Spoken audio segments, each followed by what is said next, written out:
warahmatullahi wabarakatuh. Alhamdulillahi rabbil alamin wa bihi nasta'inu ala umuri dunya waddin wa la hawla wa la quwwata illa billahi al-aliyyil azim. Asyhadu an la ilaha illallah wahdahu la syarika lahu wa asyhadu anna Muhammadan abduhu wa rasuluh. Allahumma shalli wa sallim ala sayyidina wa nabiyyina Muhammadin wa ala alihi wa sahbihi ajma'in wa man tabi'ahum bi ihsanin ila yaumiddin. Radina billahi rabban wa bil islami dinan wa bi Muhammadin nabiyyan wa rasulan. Rabbana zidna ilman wa zidna fahma. Allahumma inna nas'aluka ilman nafi'an wa rizqan tayyiban wa 'amalan mutaqabbalan. Allahumma inna 'ala dhikrika wa syukrika wa husni ibadatika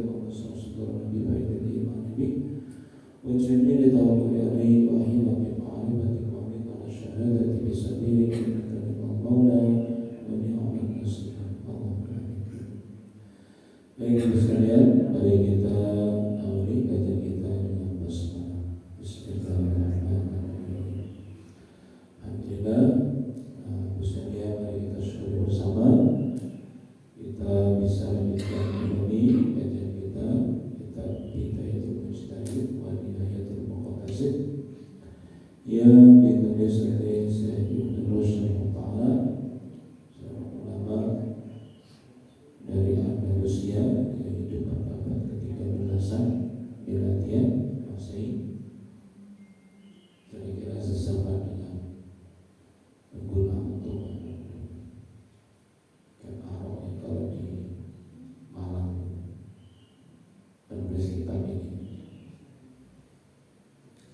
dengan harapan sebagaimana judul kitab ini, agar kita ini bisa memahami berbagai macam pandangan-pendapat para ulama tentang masalah-masalah agama.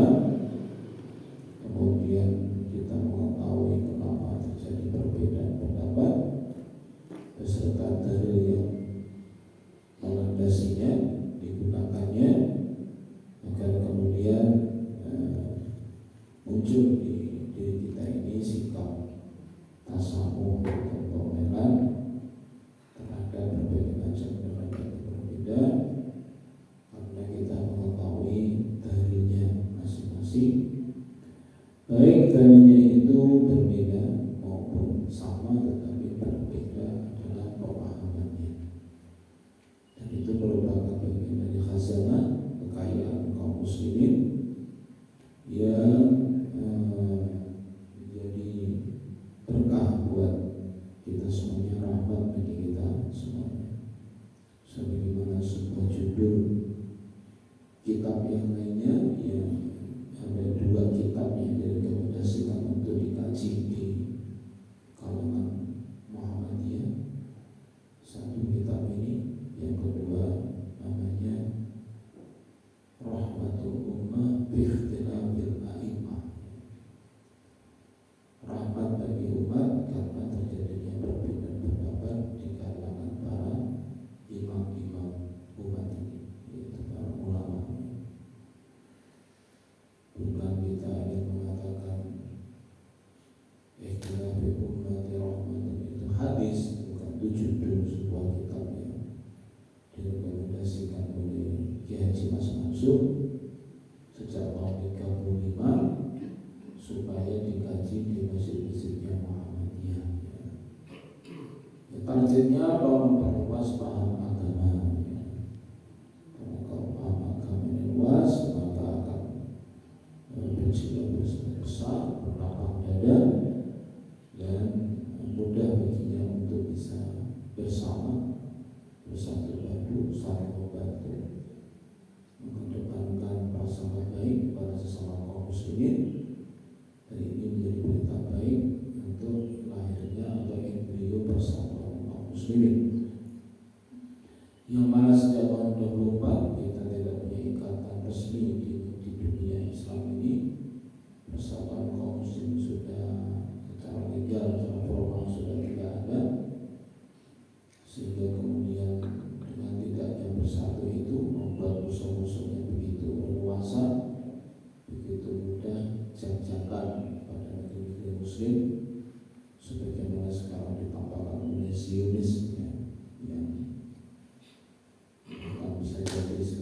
sudah ada Palestina dengan Gaza yang dijadikan sebagai killing field, ada pembantaian, kemudian masuk ke Lebanon, bisa jadi akan masuk ke Yordan, nanti ke Teheran, dan juga ke Riyadh, ya, sampai seterusnya, sehingga akhirnya seluruh Timur Tengah akan menyesal kalau kemudian sekarang tidak peduli dengan Palestina.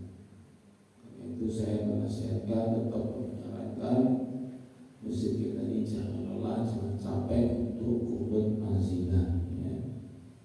Kunut nazilah minimalnya sekali dalam sehari. Syukur kalau bisa 5 kali, ya. Kalau bisa datang ke imam tetap kita ini supaya menyempatkan untuk kunut nazilah, membantu perjuangan saudara kita yang ada di Palestina, ya. Yaitu yang kita bisa lakukan seluruhnya. Infak, belum tentu semua kita punya tenaga, ya, kekuatan kita, ya, kita juga tidak sehebat mereka yang berjuang langsung di Palestina. Makanya doa itulah yang menjadi harapan mereka untuk supaya dilanjutkan kaum muslim dunia.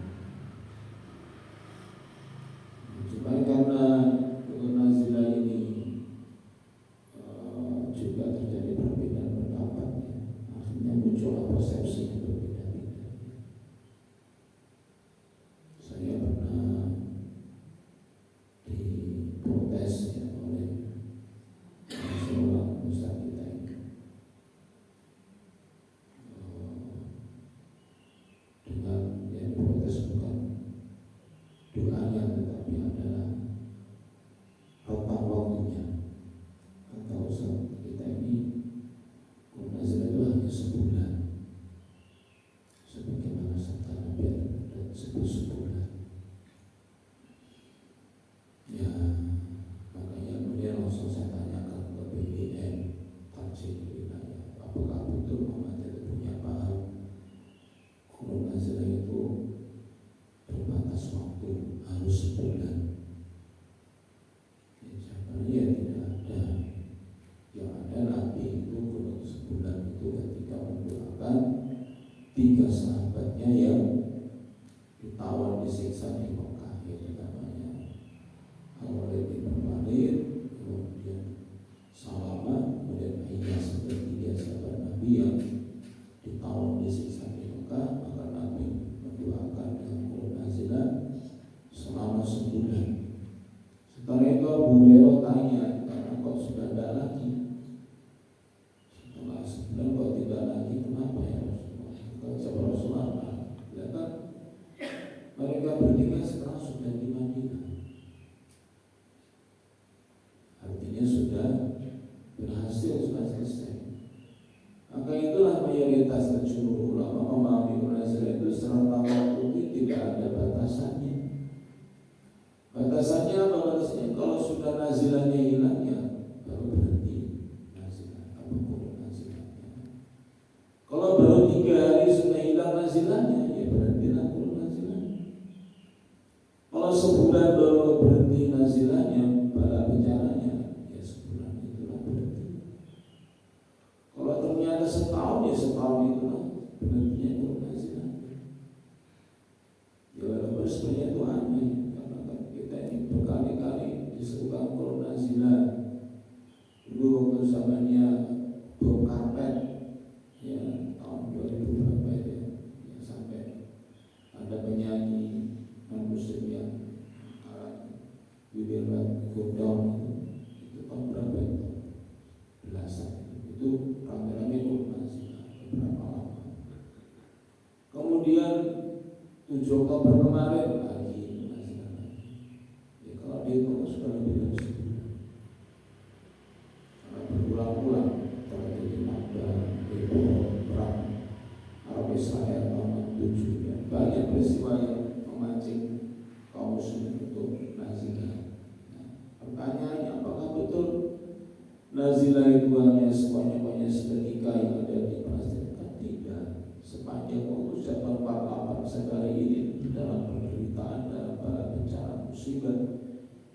sudah yang tidak habisnya. Makanya kita menghibur banget ya supaya ada koordinasinya. Yang kedua dia mengatakan loh itu mana satu balik kayak mana mana. Ini saya beberapa di apa namanya mendengar demikian. Ya karena saya imamnya pas waktu subuh di masjid tersebut ya. Saya koordinasi lah ya. Dikira saya sebut biasa. Nah ini yang kadang-kadang kita yang membutuhkan ilmu ya karena di dalam Muhammadiyah memperoleh ilmu itu mengenal kudut nazilah. Waktunya tidak dibatasi, hanya subuh saja 5 waktu yang kita koordinasikan. Yaitu mohon 2 hal ya. Pertama koordinasi. Yang kedua yang berulang saya ingatkan sejak tahun 2010 itu munas tahji ada bahkan munas tahji malam ya, tahun 2010 April 2010 itu hubungannya dengan basmalah di dalam sholat jahriyah itu sekarang dinetralkan. Netral dalam arti bagaimana ya mau dijalankan sama disebutkan posisinya sama.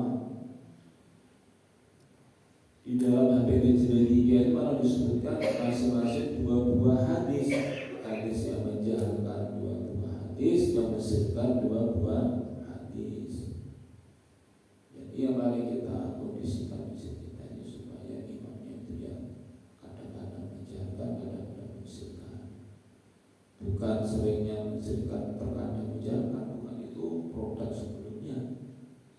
Sebelum 2010 Muhammadiyah itu contohnya adalah dominannya disirkan, kadang-kadang dijalankan. Itu sebelum 2010 ya. Setelahnya itu ada perubahan menjadi dinetralkan. Kalau kita mengutip ulama yang berpendapat itu ya ada itu kayak Al-Jauziyah misalnya lebih condong kepada pendapat dominannya sir kadang-kadang dijalankan silakan itu Ibnu Qayyim Al-Jauziyah. Ada pun yang menetralkan artinya sama saja jangan sama sir itu ya. Imam As-Syafi'i dalam sebuah risalah menyatakan demikian. Nah, ini yang dipilih Muhammadiyah hari ini yaitu sudah 14 tahun lamanya adalah apa? Jangan sama sir itu disetarakan bukan satu yang mana. Ya, karena itu tolong juga dikondisikan di masjid kita ini imamnya supaya jangan terus-terusan mensirkan tapi ya sirkan dijalankan posisinya sama.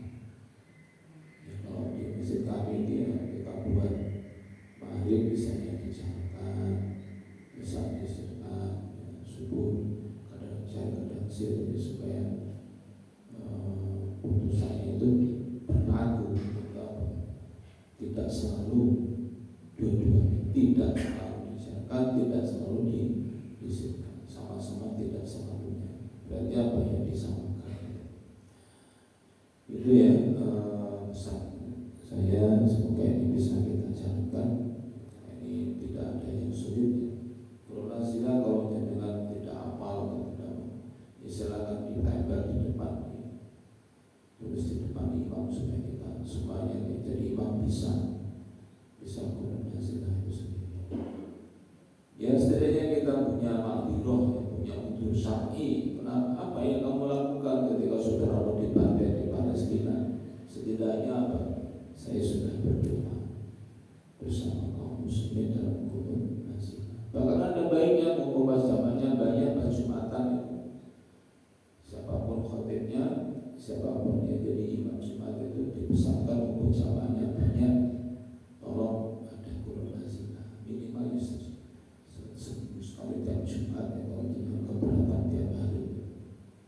Saya khawatir kita ini dianggap orang tidak peduli dengan sesama kaum muslimin, walaupun hanya dengan doa pun kita tuh bakhil gitu. Saya kira jadi kita beban yang luar biasa. Baik, sekalian kita masuk pada masalah yang ke-8, masih tentang sholat, tentang duduk ik'ah ya. apa duduk ik'a yang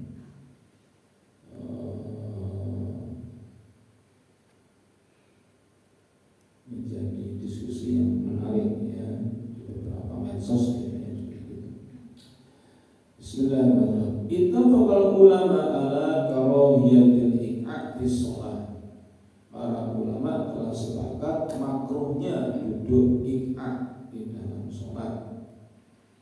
Lima ja'a fil hadis minan nahyi ayyukiya rajulu fi sholatihi, karena terdapat hadis Nabi yang melarang ya sahabatnya itu untuk duduk dengan cara ik'a. Kama yukil kalbu, sebagaimana duduknya anjing. Jadi ada hadis Nabi yang disebutkan oleh para ulama, hadis ini memakruhkan kaum muslimin duduknya duduk ik'a. Illa annahum ikhtalafu fima yadullu alaihi ism. Tetapi para ulama berbeda pendapat mengenai apa-apa yang berkaitan dengan ik'a itu definisinya apa, maksudnya apa. Yang disebut ik'a yang dimakruhkan itu yang mana? Yang disebut ik'anya seperti ik'anya anjing itu yang bagaimana? Itu yang berbeda. Fabatuhum ra'a anna ik'a al-manhiya anhu huwa julusu rajuli ala al-yadayhi fi shalah nasiban fakhidayhi misla ik'a'il kalbi. Sebagian ulama itu mendefinisikan ik'a yang dilarang itu adalah duduknya seseorang di atas kedua pantatnya ketika duduk di antara dua sujud. Kemudian kedua kakinya itu dalam posisi tegak berdiri seperti duduknya anjing, wasau atau binatang buas. Wala khilafa bainahum anna hadhil hay'ah laysat min hay'atis shalah. Dan tidak ada perbedaan pendapat bahwa duduk seperti ini bukanlah duduk yang direkomendasikan untuk duduknya sholat, yaitu ketika duduk di antara dua sujud.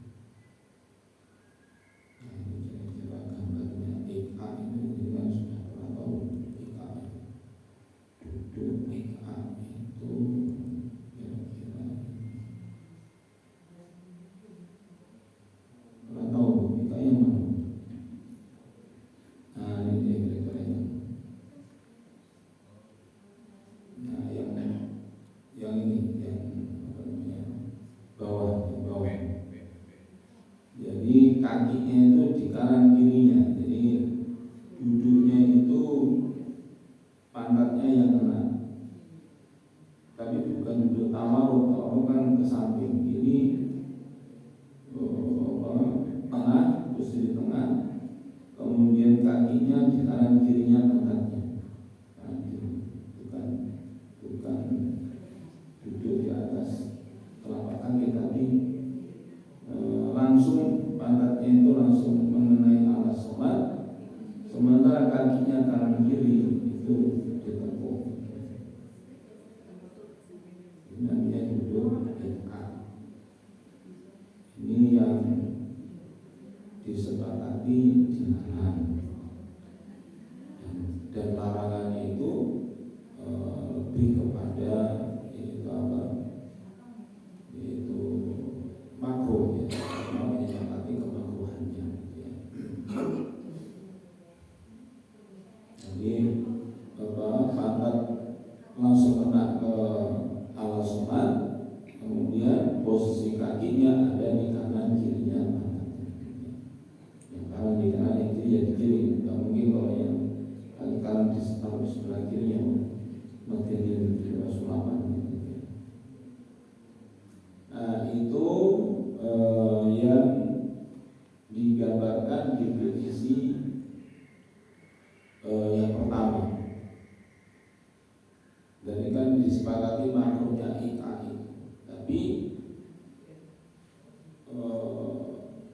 posisi IKA itu yang bagaimana disebut IKA itu para ulama tidak sepakat. Ini pendapatnya pertama begitu gambaran.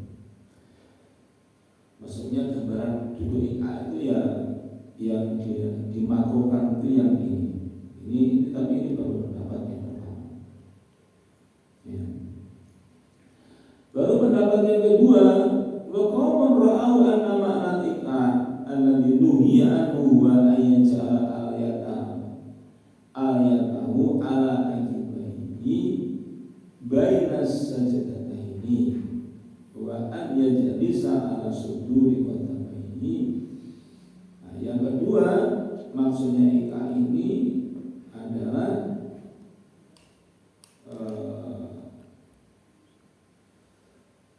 model duduknya itu adalah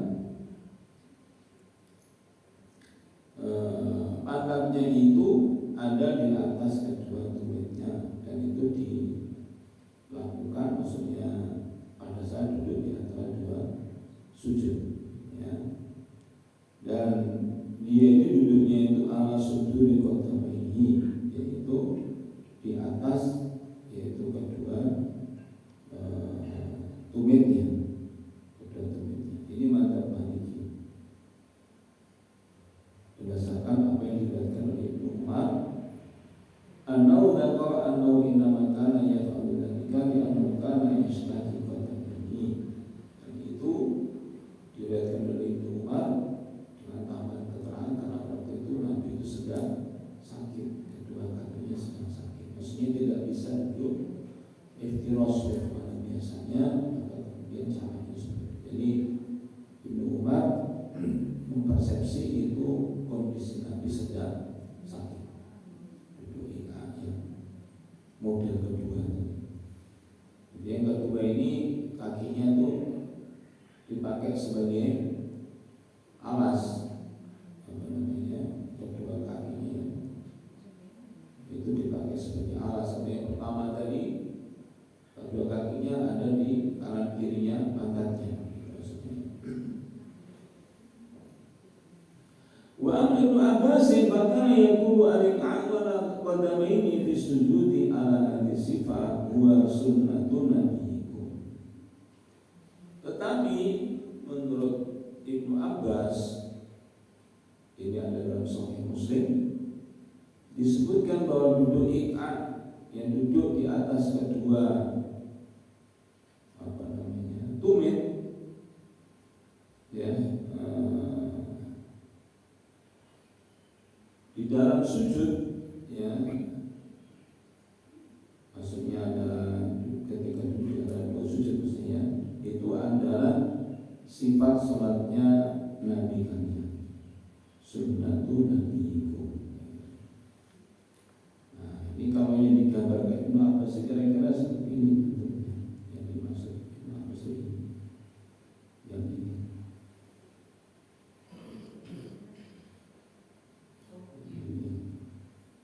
Jadi kakinya itu berdiri, tadi posisinya langsung dipakai alas pantatnya, ya. Kayak ini juga al-iqad dengan sajdatain. Nah ini yang lebih jelas. Jadi ini duduk iqad ini yang dinyatakan Ibnu Abbas sebagai sunnah, ya, sunnah Nabi mungkin dari samping seperti ini, dari belakang seperti ini. Nah ini versinya sunnah, ini malah sunnah menurut Ibnu Abbas radhiyallahu anhu. Tetapi yang ini tadi berbeda lagi. Ini yang disebut IKA yang definisi IKA yang dimakruhkan menurut definisi ulama yang pertama ini. Adapun yang disebut sunnah namanya sama-sama IKA-nya, sama-sama IKA. Ini IKA juga, ini juga IKA. Ini IKA, ini juga IKA. IKA ini yang terlarang. IKA ini yang disebut oleh Abbas sebagai sunnah Nabi ada dalam Sahih Muslim. Kapan ini? Yaitu baina sajdatain, duduk ketika duduk di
susun tadi, gitu ya.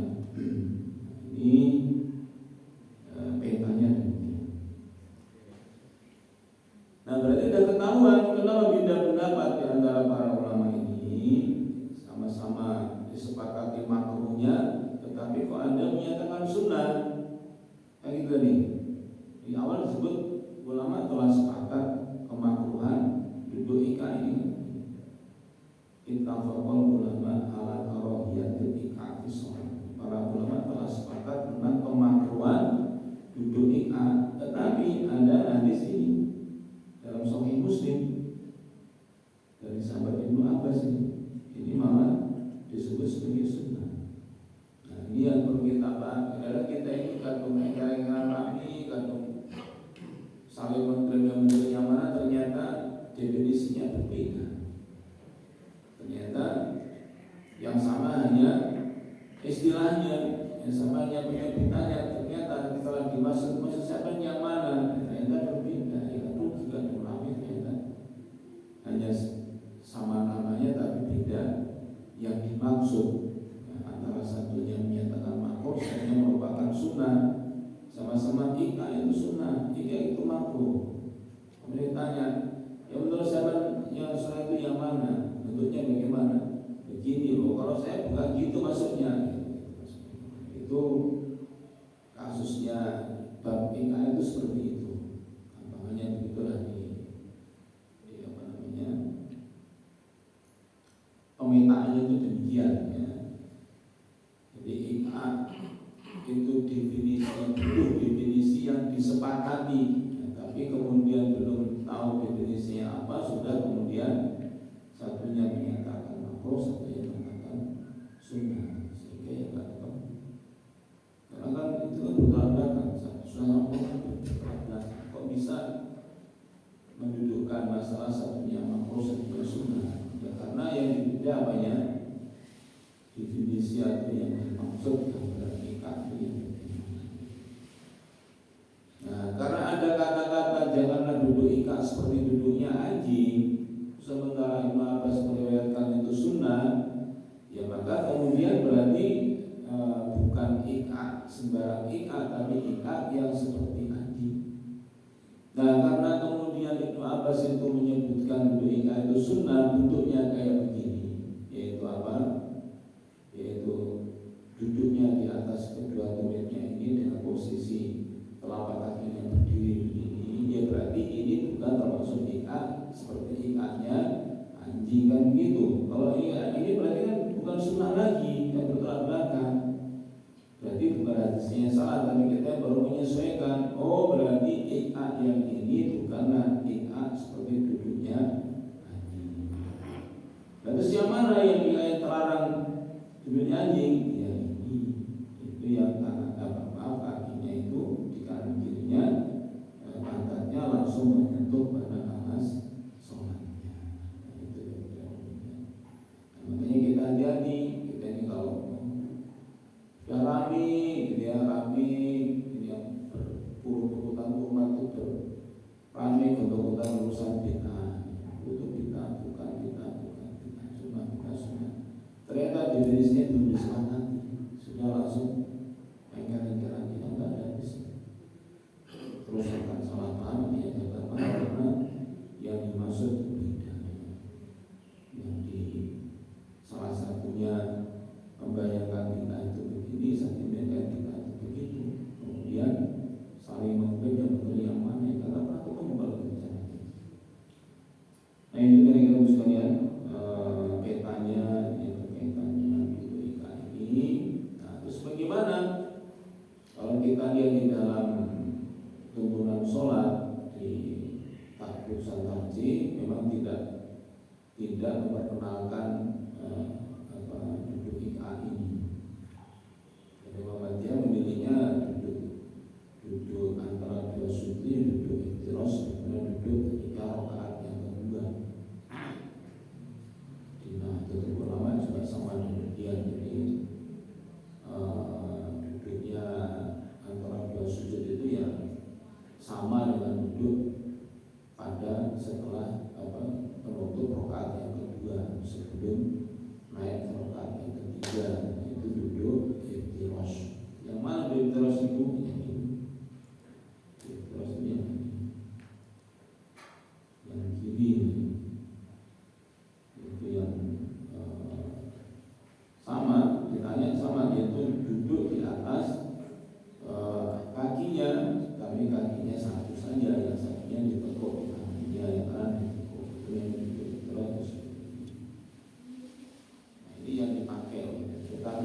supaya kita jangan sampai kaget, ya, sampai kita ini kayak langsung menyalahkan ketika ada kita nanti di masjid, di Mekah, di Madinah, dan dimanapun ya, kok ada orang sholatnya duduknya seperti ini, duduk ini. Nah, ini ada memang ada sumber kebenarannya dalam Sahih Muslim dari sahabat Abdullah bin Abbas. Meskipun seperti Muhammadiyah itu tidak membiasakan itu seperti ini, ya. Membiasakan itu iktiraf seperti ini. Begitu saya kira. Jadi sekali lagi ini duduk apa namanya, IKA itu ada dua, yaitu IKA sesuai sunnah dan IKA yang tidak sesuai sunnah. IKA sesuai sunnah yang mana? Yang seperti duduknya Andi. Ada yang sesuai sunnah yang seperti ini. Jadi yang pantatnya itu tidak menyentuh ke lantai sholat, tapi bertumbukan pada kedua tumitnya. Seperti ini. Gambarnya seperti ini.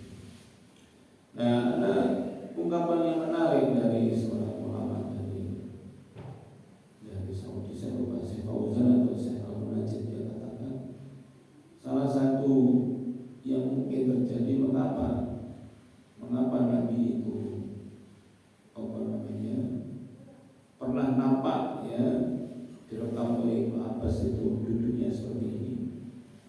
Kata ulama tersebut yang mengatakan bisa jadi untuk memberikan contoh bagaimana ketika tempatnya itu begitu sempit, bersamaan itu tempatnya sangat mepet gitu.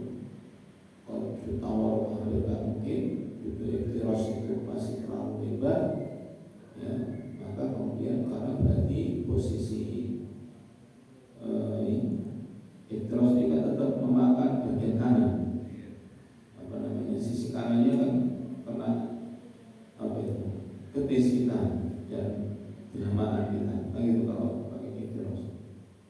Tapi kalau nikah ini kan betul-betul hanya selebar pantat atau tubuh kita, jadi tidak ada lagi kena kaki kita tidak menonjol sama sekali ke kanan dan kiri. Itu ada juga ulama Saudi yang memahaminya seperti itu. Nah, dan juga tambah dari sahabat Ibnu Umar menyatakan kenapa ini menjadi kebiasaan kaum muslimin, misalnya di Muhammadiyah atau di NU, ya karena Ibnu Umar ini mengatakan ini diperkirakan beliau sedang dianahu kana yastaki qadabai, karena sedang sakit kedua kakinya sedang sakit. Nabi maksudnya. Demikian wawalan besar yang semoga menambah wawasan kita, sekaligus juga supaya kita bisa mengetahui perbedaan atau keragaman dalam bab ini, sekaligus dalil yang menjadi pijakannya kenapa seperti itu. Kira yang mau ditanyakan silakan.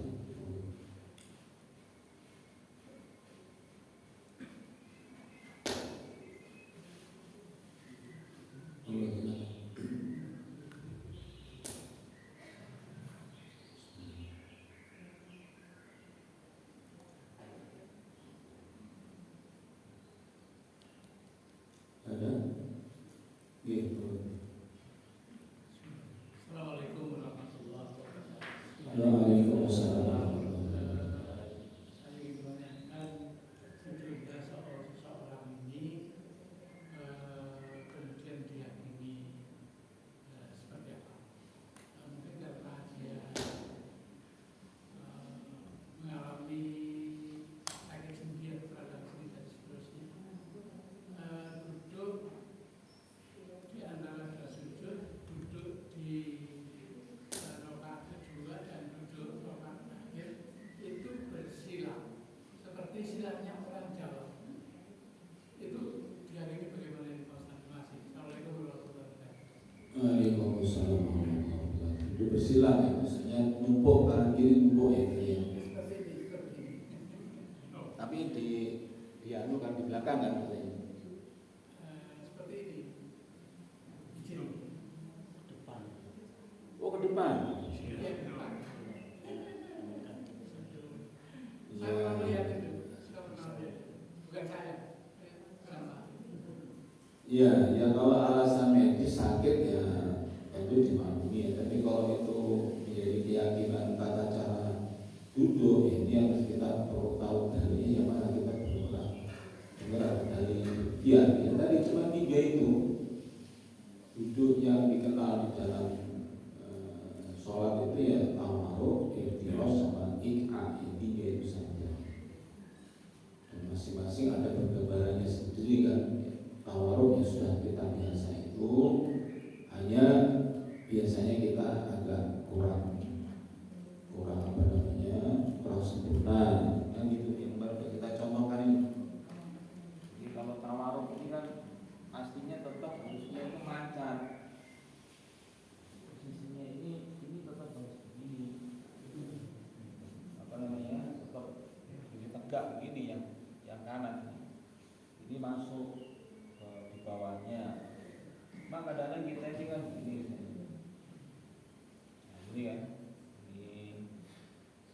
maksudnya itu kurang sempurna itu saja, perlu kita sempurnakan ini yang sampai selurus mungkin gitu ya. Itu kalau bisa. Maka kalau kita gimana kalau kita asam urat atau pengapuran ya nggak bisa ya. Ya itu ya sudah namanya mundur beda kan. Tapi kalau kita tanya sempurnanya ya ini mancat. Yang kemarin udah kita bahas itu posisi jari jemari menghadap ke kiblat, berarti ya harus akan begini. Nah, posisinya itu lurus. Ini juga ketika duduk iftirosh sama. Ini kita ada begini. Ya kalau gininya karena sakit ya nggak apa-apa. Tapi kalau sengaja ya jangan. Diusahakan yang kanan itu ya begini. Tumpuannya cuma di kiri saja. Maka itu hanya tumpuannya di yang kiri. Sementara yang kanan ya tegak begini. Ini yang sempurna begini. Kalau asam urat datang, ya kan begini, mungkin lewat semua. Gini juga sakit, harus piye? Tapi ini kondisi darurat. Nah yang tadi yang tadi bulan tadi yang begini. Nah ini yang ini atau begini juga kalau bisa ya berat sekali. Sudah berdiri ini tapi posisinya matanya di tengah, nggak bisa. Makanya tadi gambarnya begini. Ini usaha ini namanya nikah yang dilarang. Tetapi kesepakatan ulama ini tidak sampai haram, cuma sampai apa? Makruh saja. Nah terus yang mana ikan yang satu tadi? Begini.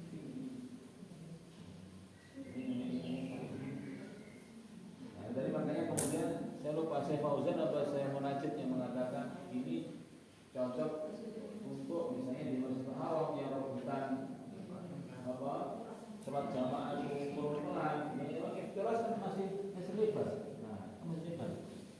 Tambahan ini kan tambahan satu apa namanya kaki kita ini sesi betul sampai ini kan tambah. Kalau ini kan berat dirapatkan begini. Dan ini bisa jadi kalau 3 bisa jadi 4. Mau begini semuanya ya asalnya yang cukup 3 orang bisa 4 orang, bahkan 2 bisa jadi 3. Kalau kita pakai iftirosh ini nanti kurang space-nya. Itu yang disilakan oleh saya lupa saya Fauzan atau saya Munajid. Nah, itu cuma 3 itu saja. Jadi kalau misalnya kita sebut gimana kalau misalnya tadi gini, iftiroshnya itu seperti ini, ya kita susah mengatakan kalau tuntunannya nggak ada begini ya berarti ya jangan gitu. Ini bukan iftirosh yang dituntunkan nggak begini. Iftirosh itu ya tetap yang karena harus mancat, tidak mancat. Nah itu kalau gitu kan, misalnya saya itu sudah setahun lebih saya itu asam urat diobati lah, saya jalan terus aja. Pakai alasan kayaknya saya seterusnya nggak bakal bisa begini. Nah itu kan namanya kita nyerah namanya. Kita tahu masalah berarti kan, oh berarti diobati. Kalau orang yang bermasalah sholat dengan duduk itu sebenarnya tuntunnya seperti apa? Duduknya itu duduk iftiros atau duduk tawarruk atau duduk di atas kursi, itu yang lebih utama yang bagaimana? Yang utama yang tadi itu tetap hanya nggak bisa berdiri tapi bisa tiga-tiganya itu bagus. Misalnya, oh saya sakit, saya tumpuan, saya lemah karena pengapuran apa, saya nggak bisa berdiri. Terus gimana? Bisanya duduk. Duduk gimana itu? Kalau bisa ya pas. Terus dulu. Iya terus dulu. Kalau ya misalnya begini ya begini terus. Posisinya langsung begini. Jadi ketika duduk itu langsung begini. Allah Akbar, langsung begini. Posisinya langsung begini. Karena nanti apa? Setelah itu ketika rakaat ketiga maghrib atau isya atau zuhur atau asar kan jadi begini. Nah gitu. Tetapi itu kalau dia kaki-kakinya sehat ya. Kaki-kakinya sehat. Tapi kalau dari awal itu sudah nggak bisa, saya duduk di kursi ya sudah. Itu sudah. Kalau yang kaki selonjor itu gimana? Ya kalau emang bisanya itu di toko misalnya kesakitan, enggak, yang lebih utama duduk di selonjor atau duduk di atas kursi?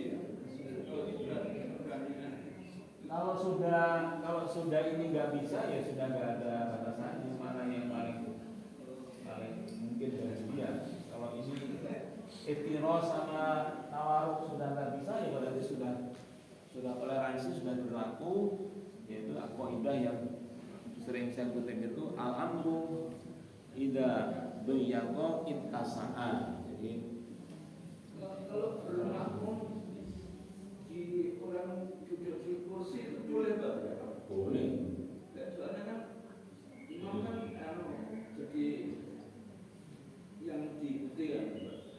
Sedangkan duduk di atas kursi kan imam nggak bisa rukuk Pak, bahkan nggak bisa sujud. Ya. Itu bagaimana? Ya prinsipnya yang dijadikan imam itu kan yang paling bagus aqra'uhum fi kitabillah. Jadi yang paling dekat menguasai kitabullah itu urutan pertamanya. Jadi kalau dibuat kita ekstrim misalnya, contoh yang misalnya sangat ekstrim ya contohnya, satunya lumpuh sehingga dikursi-kursi, tapi dia hafal Quran, bacaannya bagus banget, dia pernah jadi juara MTQ internasional. Satunya segar bugar, mu'alaf, baca Al-Fatihah, ada program. Pilih mana gitu? Yang gitu, itu contohnya gitu. Jadi kalau ada pilihan itu kan untuk saya tidak ideal. Tapi kalau misalnya itu diyakini oleh takmir atau jamaah itu yang terbaik, nggak ada masalah. Ya sebagaimana kita mungkin bukan kursi roda, tapi artinya kita kondisi sakit. Misalnya imamnya sedang asam urat, sehingga saat itu seharinya sih normal, tapi pas hari itu dia tuh kakinya ada gangguan posisinya. Apakah di cancel? Ya enggak. Karena kita tahu dia sedang sakit, sudah. Bab sakitnya enggak kita ikuti, yang kita ikuti itu bisa jadi kasihan bagaimana. Betul ya? Baik, kemudian silakan dilanjutkan di warung kopi. Kalau mau lanjut diskusinya silakan kita akhiri dengan doa majelis. Assalamualaikum warahmatullahi wabarakatuh.